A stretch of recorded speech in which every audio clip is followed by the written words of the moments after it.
नया वर्ष 2022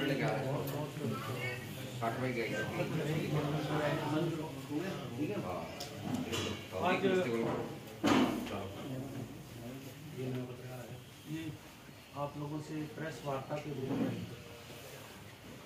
जो अभी पिछले दिनों हाटी समुदाय को सिरमौर जिला का हमारा काफ़ी बड़ा समुदाय है, उसको केंद्र की सरकार द्वारा कानून बनाने के उपरांत जो है वो हिमाचल प्रदेश की सरकार ने नोटिफिकेशन दिया है कि ट्राइबल की जो फैसिलिटीज़ हैं वो इस समुदाय को केंद्र में कानून बनने के बाद जो है वो शुरू कर देंगे।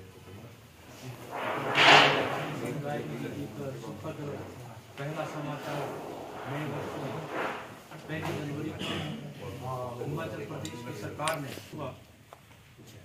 तो मेरे साथ हाटी समुदाय के जो प्रमुख नेता सोलन के रहे हैं, उनमें हमारे सचिव हैं श्री सुभाष अत्री जी, मेरी तरफ लेफ्ट साइड को बैठे हैं।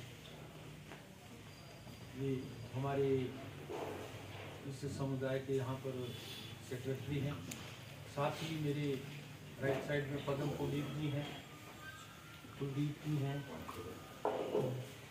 कमेश जी हैं, कमल जी, जयप्रकाश जी, दर्शन जी, उमेश जी, ये भी आज इस प्रेस वार्ता में मेरे साथ हैं। प्रेस वार्ता का कोई इतना ये तो नहीं, क्योंकि चर्चाएं काफी हुई हैं, पर फिर भी मैं इस प्रेस वार्ता को कर रहा हूं। इसका एक प्रमुख उद्देश्य वो आपके सामने रखना चाहता हूं, और जिसकी मैं समझता हूं कि मुझे बड़ी खुशी हुई है। एक लंबा स्ट्रगल जो हाटी समुदाय, जो हमारा गिरिपार का क्षेत्र है, वो ये डिमांड करता था कि हमको जो है ट्राइबल स्टेटस मिले। अब आप समझते होंगे कि ट्राइबल स्टेटस इन्हीं को क्यों मिले। उसका कारण, एक जो बेसिक कारण रहा है, वो ये है कि ये जो सिरमौर का इलाका है, ये एक पार्ट जो है इसका वो उत्तर प्रदेश में चले गया था, जो तौंस नदी से पार का है, जिसको हम जौनसार बाबर बोलते हैं। वो जो है गवर्नमेंट ऑफ उत्तर प्रदेश ने काफी पहले जो है वो उसको ट्राइबल घोषित कर दिया था, परंतु उसके बाद जैसे आपको मालूम है कि वहाँ पर बाइफर्केशन हुआ, और उसमें से उत्तराखंड जो है वो एक नई स्टेट बनी, और उस नई स्टेट में ही ये जौनसार बाबर जो है वो क्षेत्र आता है। क्योंकि ये सबका एक ऐसा क्षेत्र था कि आपसी भाईचारा था, एक जैसा रहन सहन, खान पान, वेशभूषा वगैरह जितना भी है वो इनका एक ही था। परंतु जो उस तरफ चले गए थे, तौंस नदी से पार जौनसार बाबर का क्षेत्र उस ट्राइबल हो गया। वहाँ पर उनको फैसिलिटीज ट्राइबल की जो गवर्नमेंट ऑफ इंडिया द्वारा सारे देश में दी जाती है ट्राइबल स्टेटस की वजह से, चाहे वो विकास के लिए हो, चाहे वो एजुकेशनल उस इंस्टीट्यूशंस में हो, आरक्षण की जहाँ पर व्यवस्था हो, तो वो उस क्षेत्र में प्रभावी ढंग से जो है वो मिलती रही। और इसीलिए जो क्षेत्र यहाँ पर वादी साइड रह गया था, वो जो है डिमांड करती थी कि हमारा भी ये स्टेटस होना चाहिए।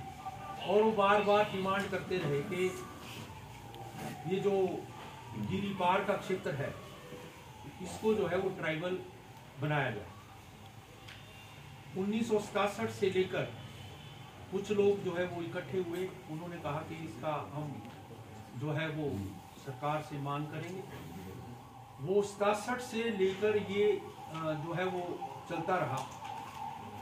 हाटी समुदाय की अपनी समितियां बनी, कोई संगठन बना, और संगठन बनने के बाद ये लगातार उस डिमांड को जो है वो करते रहे। परंतु ना तो सरकार के कान में जो बोलते हैं ना कि वो तक बात पहुंची नहीं प्रॉपरली, ना उन्होंने इस चीज को मानने का प्रयास किया। पर पॉलिटिकल लोगों ने भी इस मामले को जो है वो संजीदगी से नहीं लिया, कोई इम्पोर्टेंट नहीं इसकी समझी, इसका महत्व नहीं समझा। पर आते आते जो है, मैं जो आज यहाँ पर बैठा हूँ, मैं इसलिए आपसे कहना चाहता हूं कि जब 2009 में मैं पहली बार यहां से सांसद बनकर गया लोकसभा के लिए, तो उस वक्त भी ये मामला जहां पर भी हम जाते थे तो हाटी समुदाय के लोग इकट्ठे होके यही बात करते थे कि जी आप जा तो रहे हैं परंतु हमारे को आप ये ट्राइबल स्टेटस जो है वो दिलाएंगे कि नहीं दिलाएंगे। और बात भी सही थी, क्योंकि काम जो है ये केंद्र सरकार का था और लोकसभा में इसका एक्ट बनना था। जब तक ये पार्लियामेंट में एक्ट नहीं बनना था तो प्रदेश की सरकार कुछ नहीं कर सकती थी। 2009 में मेरा बेसिकली सभी जहां जहां पर भी हाटी समुदाय के लोग मिले, चाहे वो सिरमौर जिले में, चाहे वो शिमला में, चाहे सोलन में, क्योंकि ये मेरे शिमला पार्लियामेंट्री कॉन्स्टिट्यूंसी का भाग है, पार्ट है, तो हमने उनके लिए कमिटमेंट की थी कि अगर मैं जीतकर और मेंबर पार्लियामेंट बना तो मैं इस मुद्दे को प्राथमिकता के आधार पर कोशिश करूंगा कि ये मुद्दा जो है गवर्नमेंट ऑफ इंडिया के कान तक पहुंचे और जो एजेंसीज हैं इसको करने वाली उस तक हम अपनी आवाज को बुलंद करेंगे। और ये बात भी सही थी कि जो हमारी केंद्रीय हाटी समिति थी, जो एक मेन फंक्शनरी रही है ऑर्गेनाइजेशन हाटी समुदाय की आवाज को बुलंद करने वाली, उनके माध्यम से ये बात जब गई तो हमने कोशिश की। और जब शिमला में हमारा रिजल्ट डिक्लेयर हुआ 2009 में, तो उस वक्त भी पत्रकार ऐसे इकट्ठे हुए थे, क्योंकि पहला आपका यही होता है प्रश्न कि आपकी प्राथमिकता क्या रहेगी। तो प्राथमिकता में मैंने उस वक्त भी ये कहा, फर्स्ट रिएक्शन यही था कि मेरा एक हाटी समुदाय लगभग 2.5 लाख की जो पॉपुलेशन है, जो 4 विधानसभा क्षेत्र